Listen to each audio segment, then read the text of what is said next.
We're back. 86 Delays is back online. I call it 86 Delays from now on. No, 86, episode 20, just aired.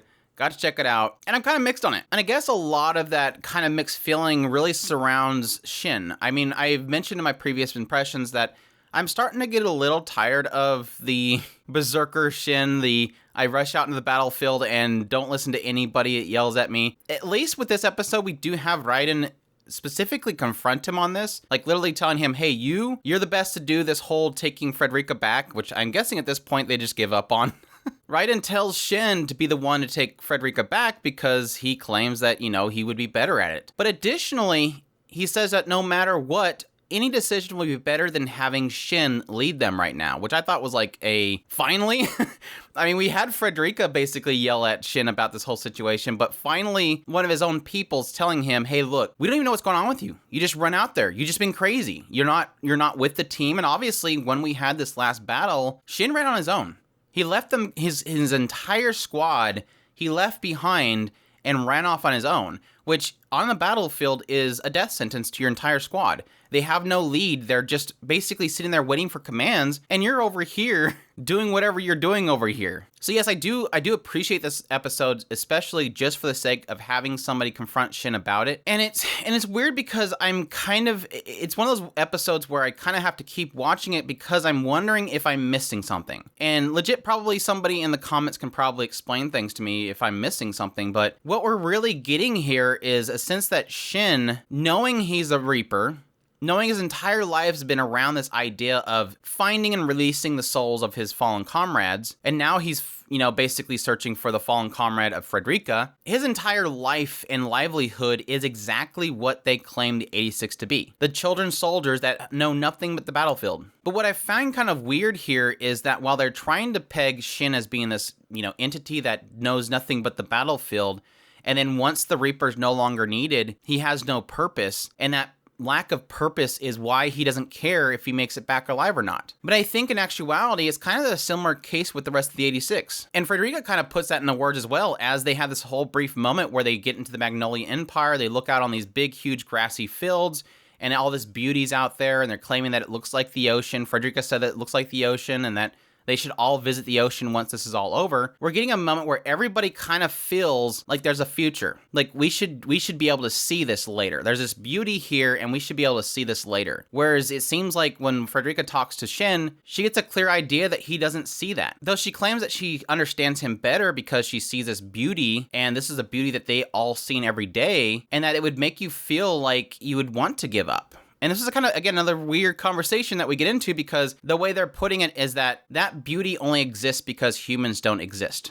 And that she thinks that possibly the Legion want the same thing, for humans not to exist, for that beauty to exist. Shin's like, no, that can't be the case because the Legion are basically ghosts, and the ghosts don't want anything. And when inquired, he's like, I'm a ghost. I have nothing that I want. And again, we're hitting once again on this idea that Shin doesn't have anything but his next goal, which I would argue is having something. That's literally what everybody has.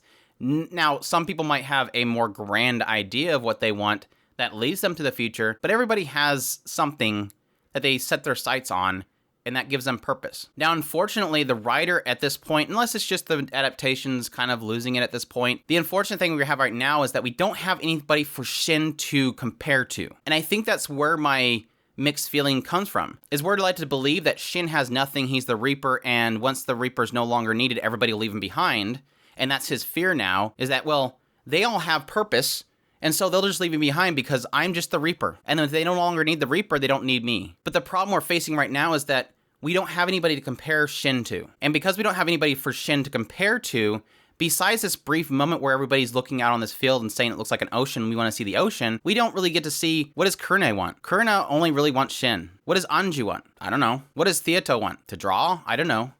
So it's not a criticism of the writer. I think this entire thing is beautiful. This entire show is amazing. It's just I'm having a little struggle right now because we're trying to compare Shin to the rest of his team, and we don't really have anything to go by besides the idea that he's the Reaper and they're the ones that rely on him, and once that connection is broken, Shin doesn't believe that there'll be a necessity for him. Even though, obviously, from our perspective, we know that they all care for Shin. They don't want him to die. He doesn't see that.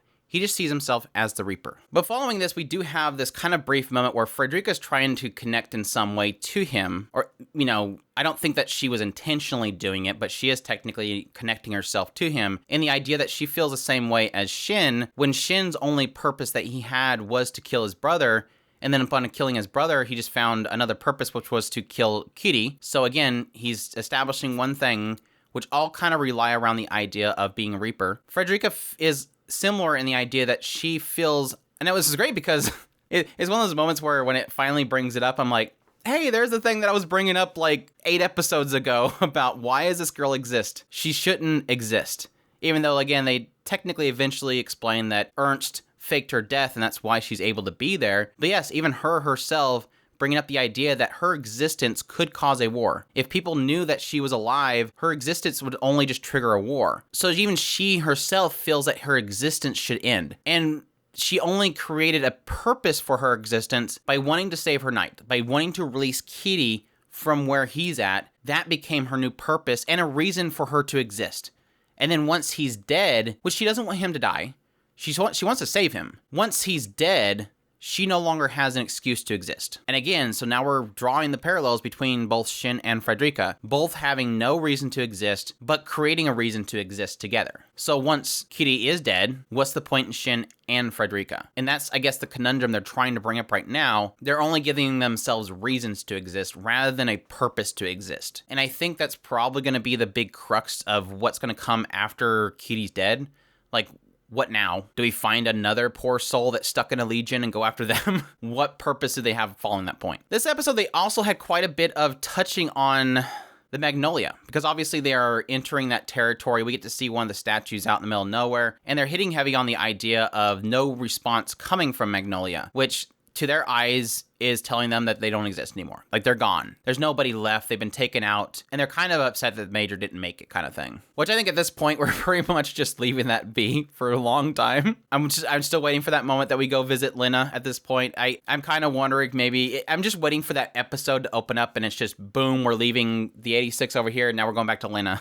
Or if we even get it this season. I really do hope we get something this season. Like I said, we've all but confirmed that they are occupied. It's just, where is Lena? Are they out somewhere else and holding a front somewhere else outside of Magnolia? Are they huddled up somewhere underground? That's the big question mark. Or, again, is Lena harvested? And we're going to, at some point, hear her voice. We also had a cute moment with Kurina. They're bringing up the idea that Shin's going through all this stuff, and so it's a perfect time for her to take advantage of him, and she's like, what do you mean? Frederica speaks up like, no, I don't think Shin sees Kurina as a woman, but just a troublesome little sister. So mean. But it was bad because literally that whole ocean fields thing kind of flagged the heck out of them. I've been kind of hitting heavy on the idea that drawing comparisons to seeing a future versus Shin not seeing a future, but that scene also technically does flag the characters heavily because they're all, let's all go to the beach together. Like, yeah, you don't say that. You don't say that. But yes, it did technically end the episode on Kitty essentially being reported that there are soldiers following him despite their trying to create diversions. So he's locked onto them. So I'm assuming either the next episode shows up to Lena and we finally get to see what happened with her, or boom, a cannon's going to go off right off the bat, which we do know the next episode 21, will be next week. They have confirmed that they've confirmed for now that it will be next week. We'll see. Unfortunately, episode 22 and 23 is up in the air. We don't even know. I don't even think they have it scheduled. They're still listing production issues and schedule issues. At this point, we're rolling into the next season. There's a good chance that they will probably just possibly release those on the side or something like that. I don't know. One final side conversation that I found a little bit intriguing is that they got into Anju explaining the idea of relating to Shin in a sense of sibling issues. The idea of kind of being discarded, and the one being discarded, despite it technically being the issue of the person that discards them, the one discarded feels that they are the problem. And I didn't really connect that so much to Shin and the idea that, how do we connect that with him and his relationship with his brother? I mean, they did have this whole scene before where we've seen where the family was sent off, the parents were sent off, the brother was blaming Shin in some regard, and that, again, like this episode mentions, that was the point in which he became a ghost because he felt that he died that day and no longer has any desires. I just felt like it was very random. him, and at the same time having Kurna note the back of Anju again, which we mentioned before, they haven't got into. Apparently there's a story behind the tattoo on her back, this somebody's juggernaut. But that was kind of a side conversation there. Hopefully, again, eventually they'll get into what's that tattoo. I'm assuming at this point they're not. So anyways, that's my thoughts on episode 20 of 86. Again, we'll see you guys next week if everything pans out well and they actually release episode 21, but we'll see. But I hope you guys enjoyed this episode. If you did, leave a like down below, comment, let me know what's the episode, subscribe if you haven't already, share this video if you can, support us on Patreon if you can. We definitely appreciate everybody that does, and y'all take care.